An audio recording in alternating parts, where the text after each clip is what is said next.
Hello everybody and welcome to another one of these yearly New Year, New Me videos. Scrap that. This is most definitely not going to be a New Year, New Me video.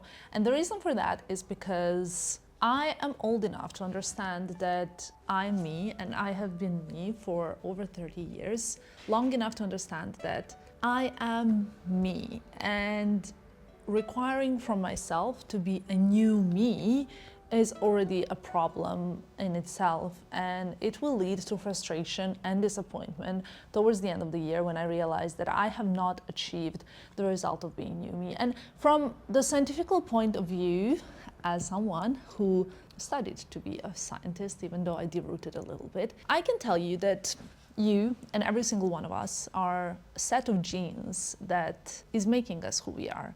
So whether you're a more muscly person or more sleepy person, more anxious person, or let's say you're a little bit more on a lazier side, it also comes down to a set of genes.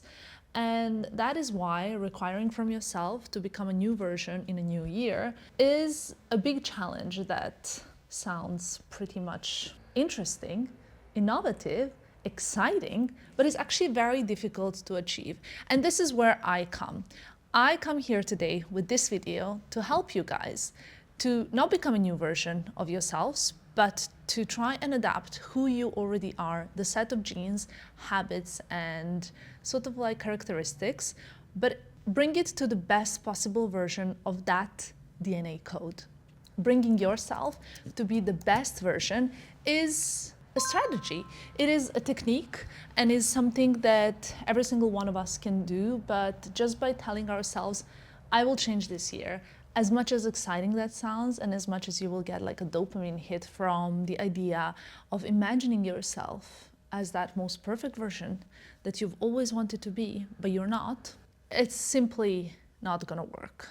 So let's scrap the old idea of who I am and get to the part where we can get very technical about it. Now, besides the New Year, New Me, I've seen this word rebranding all over the internet. Everybody's talking about rebranding and how you should rebrand yourself to your version of 2026. And that's just another way of wording New Year, New Me. Like, what does it even mean, rebranding? I think like most of the people are trying to be this kind of like a specific in-the-box type of persona that ticks a lot of different characteristics. But I think the reality is so much more exciting and beautiful, actually, that we all come with a set of personality, humor, quirkiness. Like, I would love to be that kind of demure, chic, elegant person, but the reality is that I'm very clumsy. That is just what it is here. Filippo would confirm. He's probably not listening to what I'm saying, but the reality is that I'm very clumsy and I can prove it. Like, look at this finger, right? So if you watched my videos from last year, you know that I basically now do not have a nail on this finger, like whatsoever, and it's been a month already. The point is that we come with a set of characteristics, and who we are, it is what it is. But that does not mean that we cannot make the most out of ourselves. And I actually filmed a video on this topic last year in January, which is why this is like really my favorite time of the year to sit down and kind of like have this like very, very friendly chat, like sort of like, I want to say maybe a bit of like an older sister chat with you, or maybe I'm not really an older sister, but someone that has been through a lot of these things and has experience with kind of like coming from, I want to say a minus, because I definitely was not on like a zero when, like at the beginning of my life, when I was trying to achieve things, I was definitely underachiever, and then got to a point where I'm finally happy with what I'm able to achieve. And I wanted to kind of share with you those techniques. So last year I filmed this video already, and I told you how kind of a little tricks and tips on things that I do. So if you want to watch that video first, you can, or maybe after this one. But in this video, I wanted to share all the best things that I have for you that we can kind of become best possible versions of ourselves. Saying that again, rebranding, New Year, New Me, all of this idea, it sounds exciting, but I think that you, as you are, with your quirkiness, with your characteristics, with who you are, is so much better and so much more exciting. You just need to bring out the full potential out of yourself as well. So let's start with the most interesting thing. The idea of who you want to be, whether it's I want to work out more, I want to stop smoking, stop drinking. I'm just listing all the things that are kind of like negative in life and you might want to improve that. I want to have less screen time, I want to spend less money, I want to, I don't know, stay out late less, etc. If those are the things that you want to achieve, why are they so hard to achieve? And the answer is because they are linked to the habits, to your habits that you have in everyday life. And I'm sure you know that, so there's nothing new about it. So why is it so hard to change the habits that are leading to that? The idea of it is so exciting, but changing the habits is so hard. And I'll tell you why it is that it's so hard.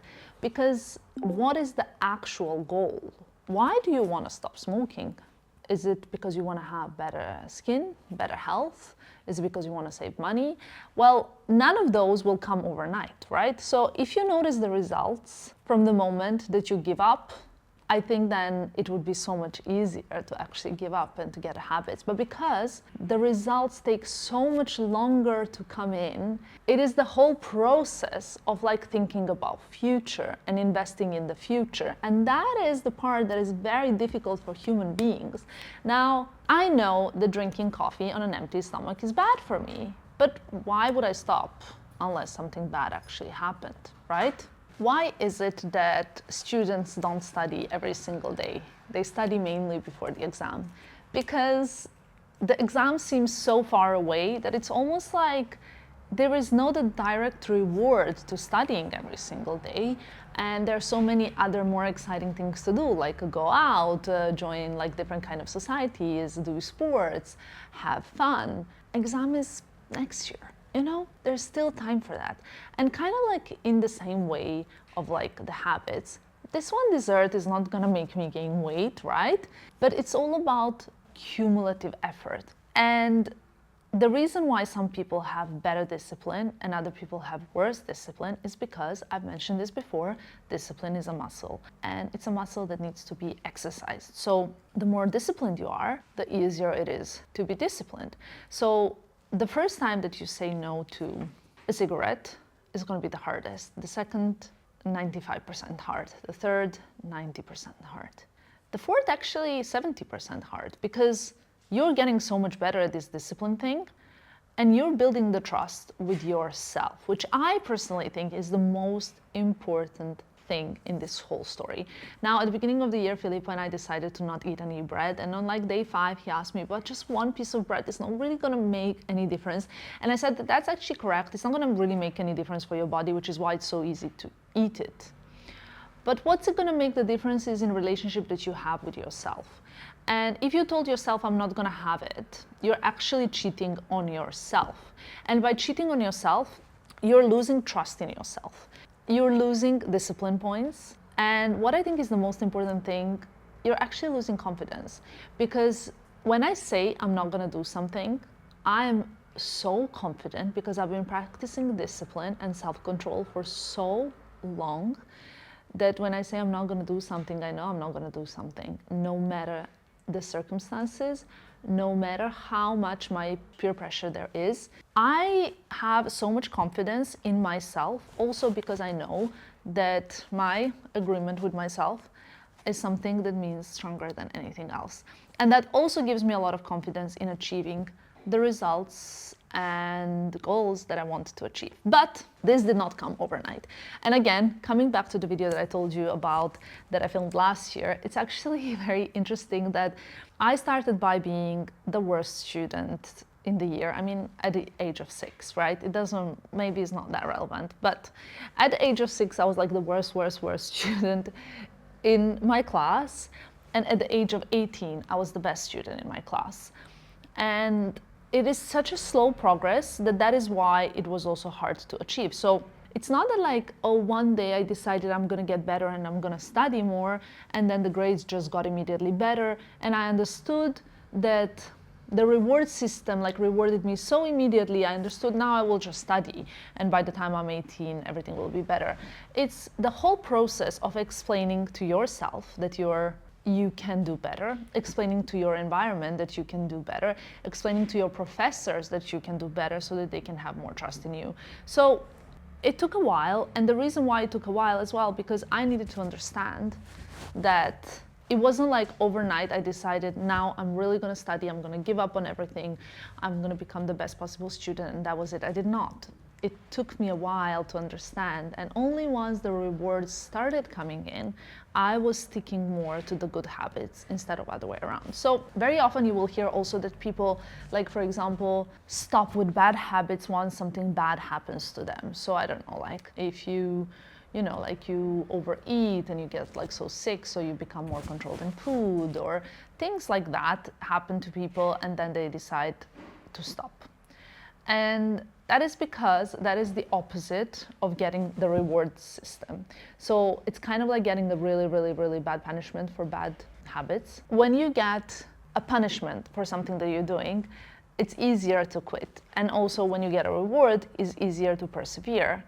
But coming to either of those is kind of like a long and not always a great path. So why people who start, like when you see people on a weight loss journey, they often give up. But if they start noticing the results, all of a sudden they say like, okay, it's easier. Or people tend to give up, like they, let's say like lose weight, and then they start stagnating, and that's when they give up, and then they gain weight again.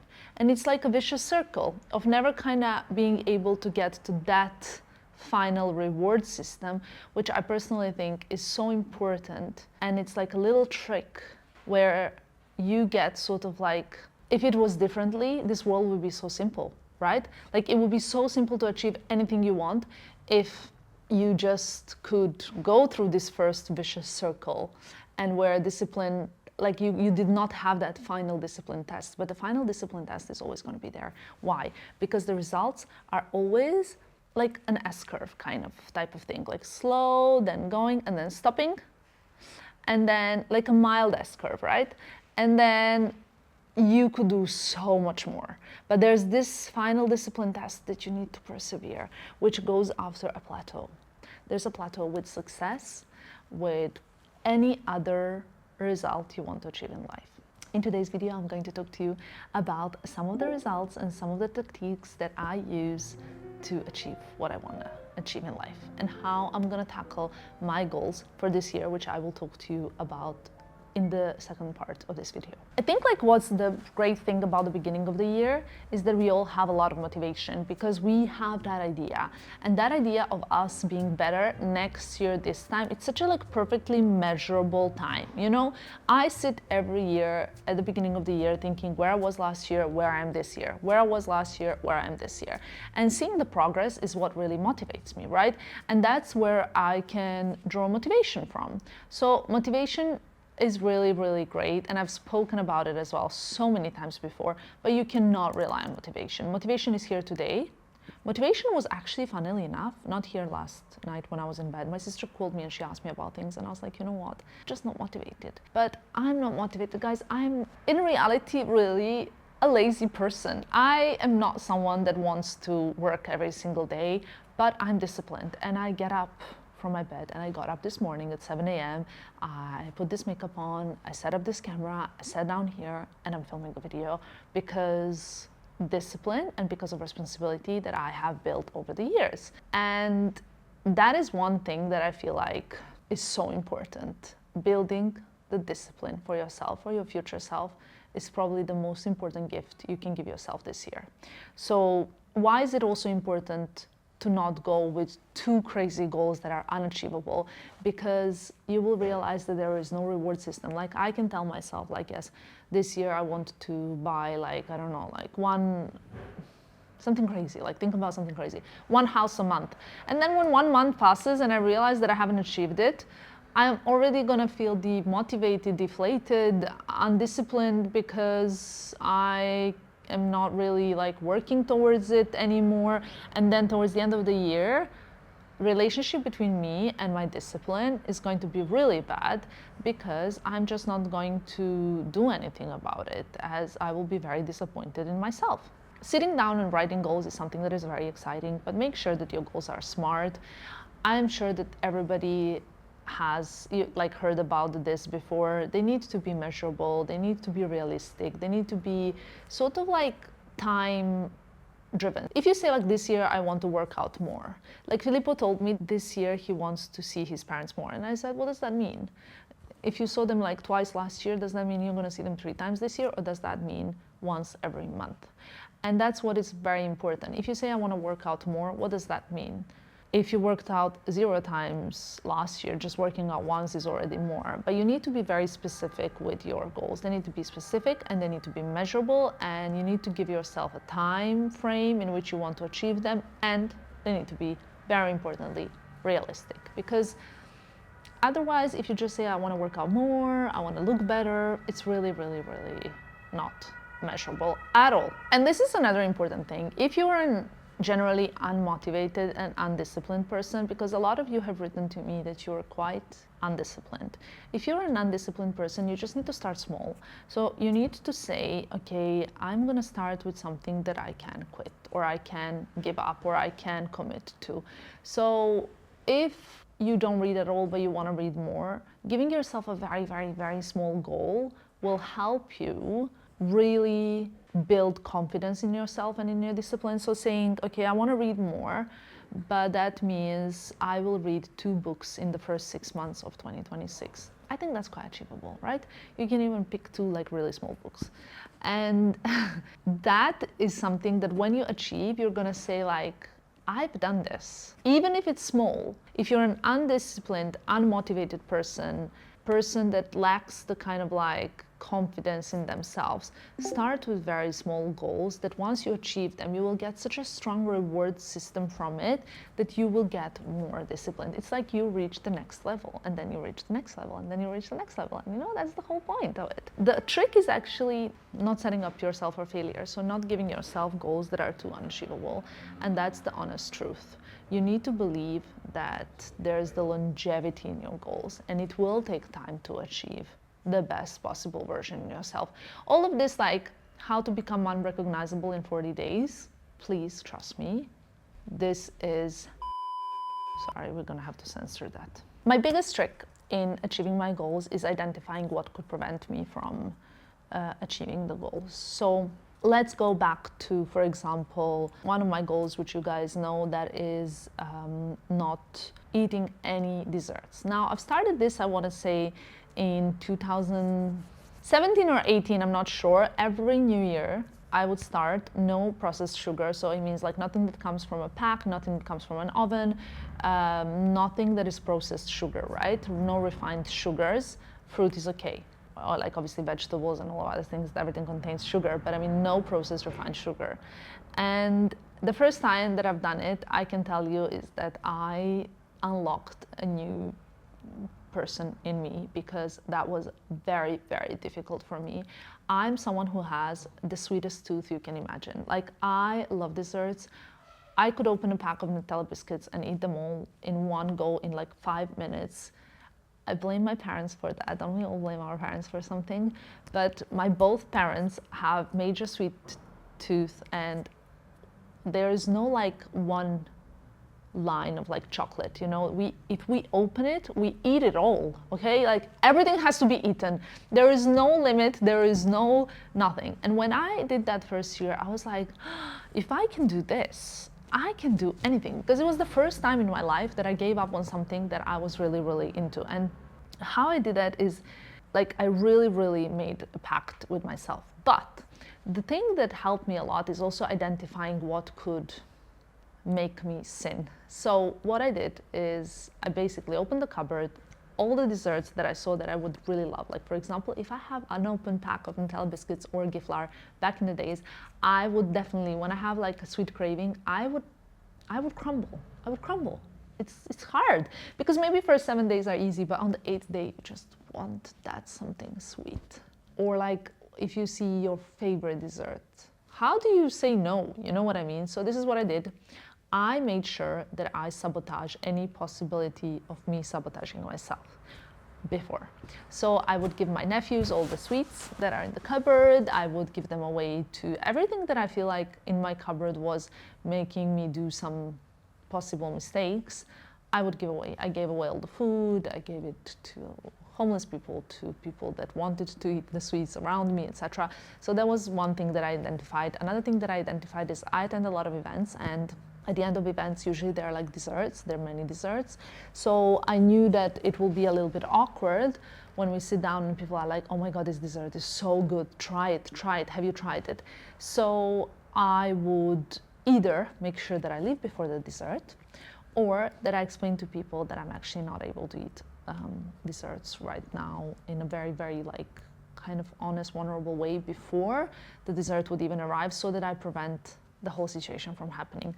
So identifying what could prevent you from achieving it is what really helps in my case. Try eliminate any kind of things that you identify as problematic. So one of the things that Filippo and I are doing this year is, like I just told you, we are not eating bread and we are eating protein with every meal. So not eating bread now at this point, I realize it's not going to be very difficult for me because I know how to say no. But how do I say yes to protein when I'm someone that does not have a habit of eating protein with every meal? In fact, let me tell you a little bit about me. I love vegetables and fruits and salads, and I love a lot of healthy foods, but I really am not a meaty. I don't like meat in general. I never liked meat even since I was a child. I would never be the one to order a steak in a restaurant, and I struggle with getting enough protein in my diet. On top of that, I love eating carbs, and my kind of like meal of choice is pasta or pizza or something like that, or even like a parmigiana, which is basically like red sauce, aubergine and parmesan, but besides a little bit of protein in the parmesan, it's not really like protein rich diet. So when I kind of like thought about my diet and my choices of food, even some protein dishes that I would order, like beef carpaccio, I would eat 50% bread and 50% carpaccio in that meal. So that was, again, not well-balanced meal. So I tried to find how could I persevere in eating protein long-term. And obviously, I went to my friend ChatGPT and I asked him to tell me what protein-rich foods I could eat that are not, and then I listed what I don't like. And actually it was quite helpful because I found out that there are so many dishes that are full of protein that do not have to rely on carbs as a base. Like, you know, like pasta bolognese is not exactly protein rich dish, right? Even if there's meat, it's still quite a carby dish. So I studied and studied and studied to see what I can do. And then instead of just saying like, okay, I'll eat more protein, I sort of like made an educated decision on how much protein and how little carbs I want to have with every meal. Obviously, it's the year of my wedding, so that is where the motivation is even higher. And I'm using that event, my wedding, as a big motivation for myself to succeed. So then I started identifying what could go wrong in me sticking with my plan. And what could go wrong is that it's okay when I'm traveling. I can always go out and eat like a good chicken breast that is like deliciously prepared, or even Caesar salad, or dishes that I actually enjoy eating outside as well. But the problem is when I'm at home, I don't cook meat, I don't really make eggs, I'm not really a chef. So the easiest thing to make when I'm cooking is always pasta. And I always make pasta for myself. Like literally, I prepare myself only carb meal at least 2 to 3 times per week. So I identified this as a big problem. And when I identified this as a problem, I tried to understand what could I do to prevent this. And then I remembered that I have a steamer. Then I remembered that I really like smoked salmon. Then I remembered that I can make steamed vegetables and smoked salmon and avocado. And because there's no carb and I would love to put it on a piece of bread, which is not, by the way, not allowed. I just have to limit the amount of intake. But if I don't want to eat bread on that day, then I realized that actually I can put it in a salad and that way it would be more enjoyable. So before getting into it and just saying, okay, from today, no more carbs, more protein, or like 3 times a week, or every single meal has to have a protein. Instead of just saying that, I first started by identifying the problem. And then when I identified the problem, I basically went one by one. Lucky me. So many pieces. When I identified the problem, half the discipline was kind of there, because I already removed the problem. I already got rid of the carbs from the cabinet when we got back home. I ordered food that I feel like will help me stay on the track, and I decided to stay away from the old habits. So that's already kind of helping. Now, another thing is that I decided that I will be working out 4 times a week, which actually is not so difficult if you think about it. And from the beginning of this year, I have worked out every single day. But that was very easy when I was on holidays. So every day after the beach, we would go to the gym. Now at home, when it's still easy, we have a treadmill. I have the mats, I have the weights. Very easy to work out at home as well. When I sat down and I was like, okay, let me identify the problem. When it gets difficult, it gets very difficult when I travel. Especially when I'm flying 15 hours somewhere and then I arrive and then you want me to go to the gym. Honestly, all I want to do is lie in bed or have a long shower and catch up with the people and be on the phone. And that's when the workout is very, very, very difficult. So on the day that we flew back from our holidays, we didn't work out. We wanted to actually in the morning, but we had so many other things to do as well. So I just remembered something that I read from the book called Atomic Habits, and I know I speak about this book a lot, but I really recommend it if you haven't read it. It's that if you have a habit, it doesn't matter how much you work out, but if you say I want to work out today and I'm going to work out today, do a little workout. How much is little, so that you can say I've done this habit and I have respected my discipline, I've showed up for myself, I was a disciplined person and I've done it. And for me, that was 150 sit-ups, okay? So on the plane, I put the seat down and I did 150 sit-ups, which is 50 sit-ups in 3 sets. And I've done it. And I was like, wow, okay, actually, giving myself this small amount, a small threshold of a habit is enough. Just like on Duolingo with my learning Italian, some days I do 5 lessons, some days I do 10 lessons, but some days when I'm very busy, I just do 1. And doing that 1 lesson means I've done it. I've also done it today, because the day that you start skipping, you skip 1 day, you skip 2 days, you skip 3 days, and you're done with it. It's over. If I skip 3 days of working out, if I skip 4 days of working out, if I skip 5 days of working out, the habit is dead. We're over. We're at the day 0, and I have failed. I have shown myself that I cannot do it. My confidence is going down. My discipline muscle is going down, and everything that I want to achieve is just going to be harder in the future. So yesterday, my blood pressure was so low. I'll insert a picture actually. And I just felt like doing nothing. But you know what? I said, I have an agreement with myself. I got up, I went on the treadmill, I did 30 minutes on the treadmill. And while I did the 30 minutes on the treadmill, I realized that I'm actually really enjoying it, because I connected it with something that I really like. Which brings me to another thing. So the first thing of you sticking to the decisions and the habits you want to do is identifying what could be problematic, what could prevent you from doing it, and remove it.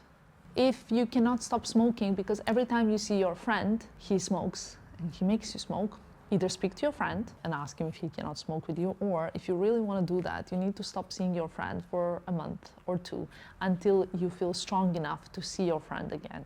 That is something that is so important. Removing the environments, the people, and the situations where you fail is number 1 thing in achieving anything you want to achieve. Number 2 is, in actually also the book Atomic Habits, the writer speaks about connecting 2 habits together so that you actually do them. But sometimes people would not understand this very well, and they would connect 2 new habits to each other, which then means that you don't do 2 things in the end. So let's say every time that I work out, I'm gonna do my Duolingo Italian lesson. But that means that if I don't work out, I'm also not gonna do my Duolingo. So what you need to do is you need to connect your habits to something that you are doing already. So for example, every day you forget to apply serum on your face, right?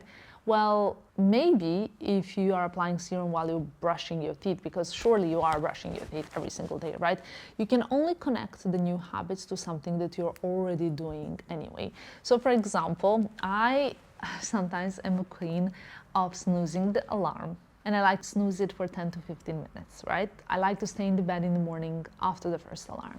And I realize that sometimes I forget to apply my LED mask on, and I really want to apply and wear LED mask every single day. The reason why it's hard is sometimes I'm wearing makeup, so I identify the problem. Sometimes I'm wearing makeup, sometimes I need to film and talk, sometimes I have meetings. I cannot wear LED mask in my meeting. At night, I already did the skincare, and then, you know, LED after skincare is not the best. It's better before skincare. So what I realized that I can actually put the LED mask on every single morning before I did my makeup while I'm snoozing the alarm. So the first alarm goes on, my LED is next to the bed, so it's not like too difficult to go and find. I put it on my face, press the button, snooze the alarm, and for those 15 minutes, my LED mask is working. So I kind of figure out the ways that will help me actually stick to my habits that I want to have in 2026. It's like a cheat code. And this is a video basically of cheat codes that you need. Another very good cheat code, and I speak about the TED Talk of Professor Dan Ariely a lot. He did it, like I watched it a million years ago, and it's what helped me first time with my intermittent fasting and my regular workouts. He says that every time that you have to do something you really don't want to do, you need to connect it with something you really, really enjoy. So in his case, he had like a very bad accident and he needed to inject himself with a medication that he really didn't enjoy and didn't like the side effects, etc.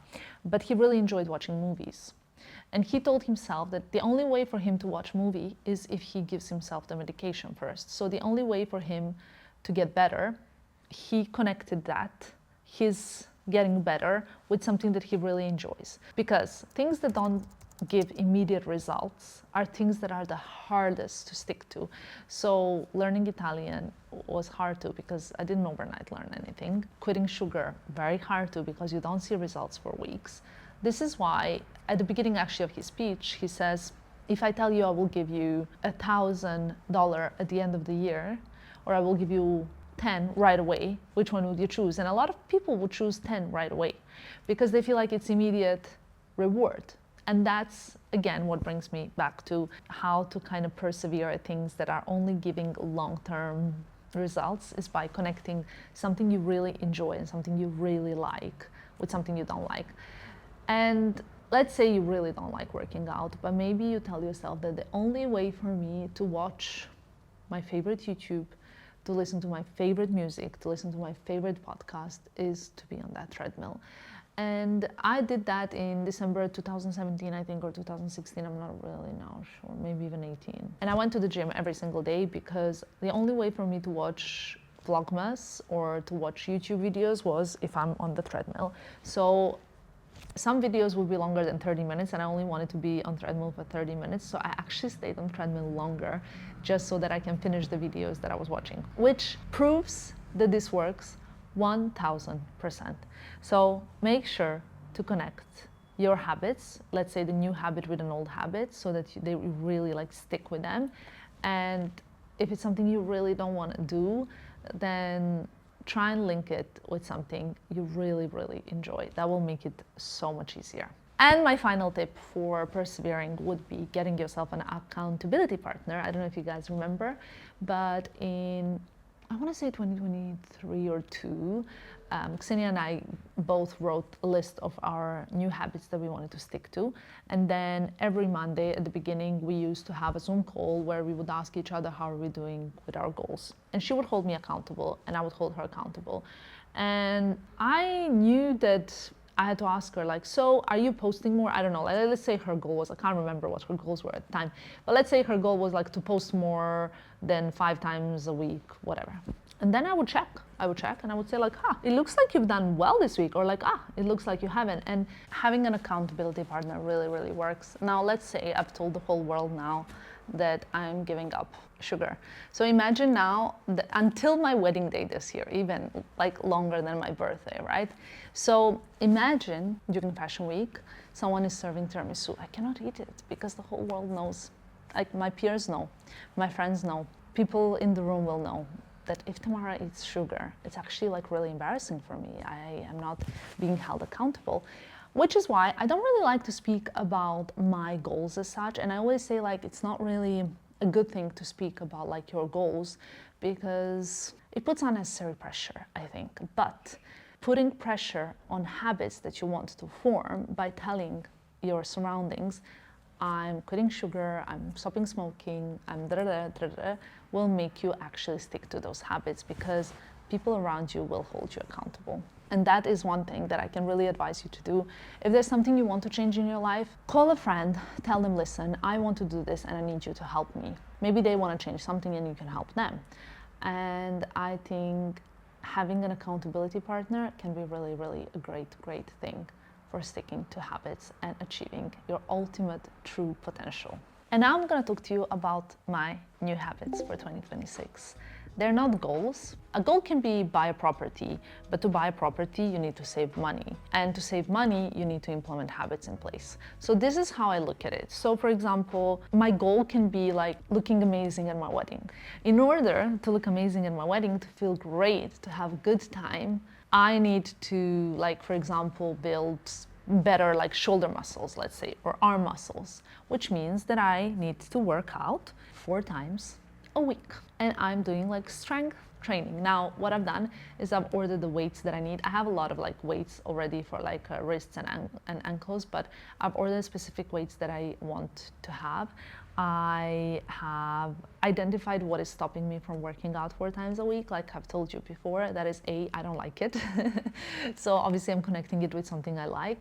Is B, when I travel a lot and I don't have a routine, it's much harder to do it than when you have a routine. So I just decided to give myself a minimum of allowed workout to say that I worked out, which is 150 sit-ups. And I basically have identified all the problems that could stop me from working out, which now I am tackling. So my habits is obviously, first one is about my diet. And I think, like I told you, your character gets much stronger with practice. So January might be the hardest month, but February will be already easier. However, in my case, February gets really hard because I'm in a different kind of environment and routine. So then March for me might be a lot easier. At the beginning, I used to do no sugar from the New Year's Day until my birthday, but now I'm prolonging it because I've already proven myself that I can do it so many times. So now I have no doubt that I will be able to do it longer. Yes, I am puzzled whether I'm gonna be able to do it fully or not. I'm not like 1000% sure I'll be fine, because who wants to have like March birthday with no birthday cake? Well, it's gonna be me, let me tell you that much. So yeah, you start with baby steps. Maybe if you've never done something like this, you say like January, no sugar. Then next year you do January, February with no sugar. Or like in 5 years' time, once you've really proven yourself that you can do something, things get much easier. So no sugar, refined sugar until my wedding day. No bread. Well, this one is a gray area. Filippo and I agreed that we can have a slice of bread once or maximum twice a week with breakfast, but we are really like, what we used to do is, especially in France, sit in a restaurant, get a bread basket first, eat the whole bread basket with the butter, and then eat the meal. And honestly, this is the most useless kind of part. Like, it's not about cutting yourself and depriving yourself of something. It's about eating a whole basket of bread that is sitting in front of you in a restaurant for no reason. And I identify that as not even that enjoyable, because I don't even enjoy the meal afterwards that much, you know? I don't even enjoy the good, wholesome part of the meal after eating a whole basket of bread. To cut the story short, no bread, especially at the dinner, and no dinner at lunch. Now, in January, we're not gonna do any like pasta and pizza either, which OMG, I don't know how we're gonna do that, but that is it. Now, cutting down carbs without torturing myself is the goal. So we are starting with no pizza and pasta January, and we're gonna see how we do, but the point is not to torture ourselves. So long-term goals are just to exclude maybe like the white pasta and to do like, you know, limit pizza instead of like eating it once or twice per week, eating it maybe like once every 3 weeks or something like that, which is measurable and it's attainable because it's not impossible, and it's also not like something that I feel like as with everything, the less you do it, the less you want to do it. The more you do it, the more you want to do it. So this is another thing that we are changing. Like I told you, increasing workout to non-negotiable 4 times a week. This is non-negotiable, like sugar is non-negotiable. It's zero. Like there is no like swaying from it. Like yes, you can have like 1 piece of bread with breakfast here and there, but you cannot have a week less than 4 times working out, and you can not have any refined sugar. So I told you already how I identified what could stop me from doing it. I identified it, and this is what we're doing. Drinking water. I'll tell you what stops me in drinking more water. I find water very unexciting, but okay.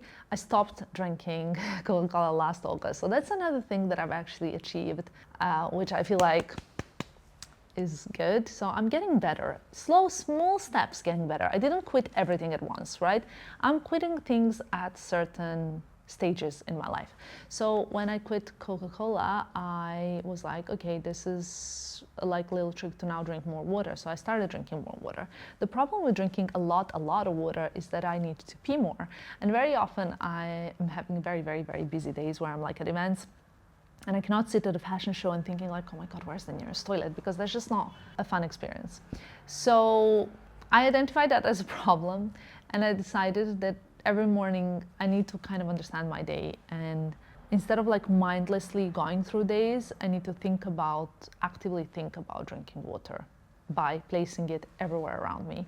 So I have water on my nightstand, I have water on my makeup stand, I have water in the morning when I wake up, water everywhere.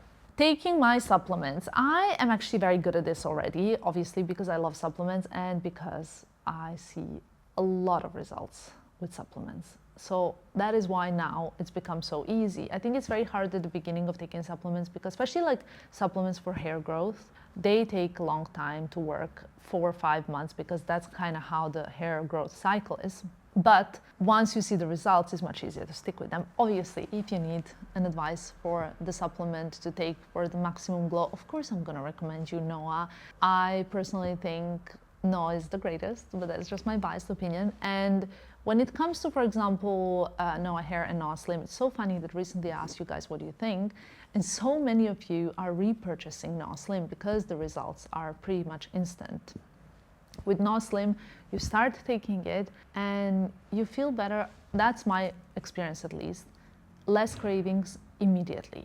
So it's kind of like making you feel full and making you feel less craving right away. So you're more likely to continue taking it, and the day that I don't take it, I'm like, I can feel that I didn't take it today.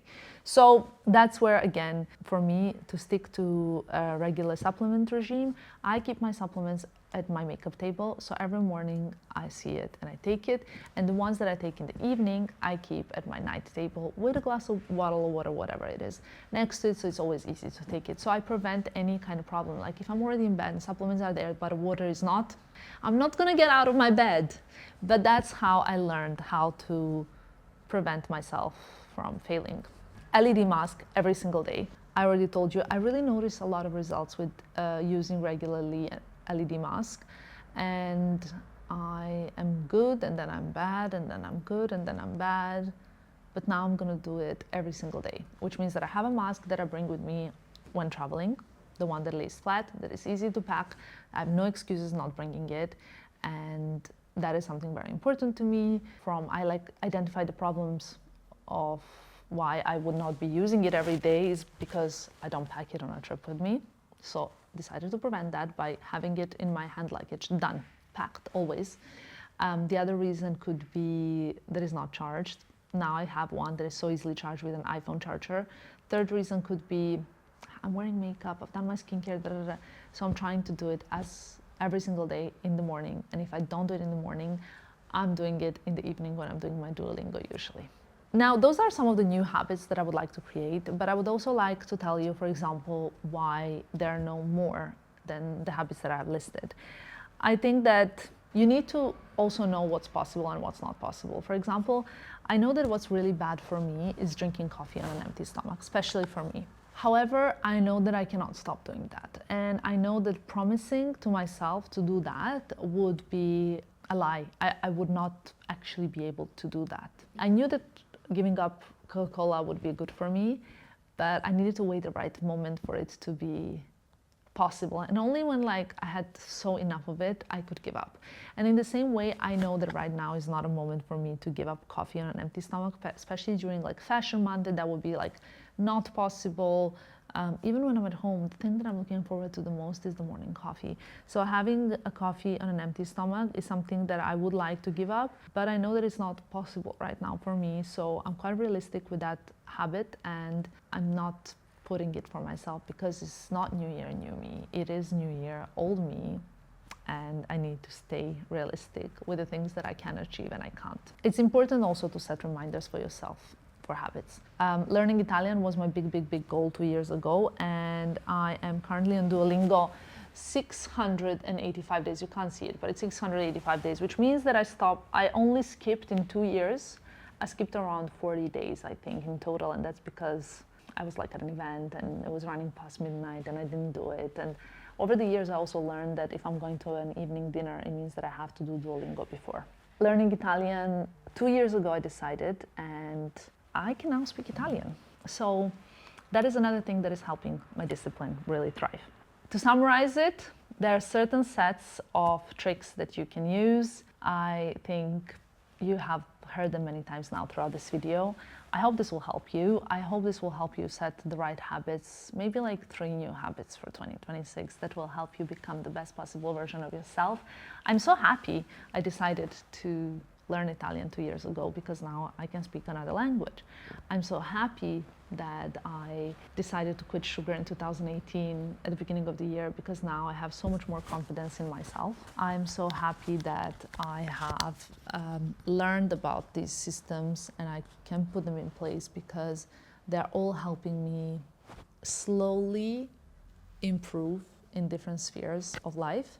And that's what I wish for you. I wish you to live your full potential. And that's one thing that I think is one of my biggest fears, is not living my full potential. Is kind of having so many possibilities, but not actually taking them. And I think there are so many of us out there living life and trying to do best and putting a lot of energy and effort and hard work into it, but actually not achieving the full potential is such a waste of assets that we have, but we don't know how to utilize them.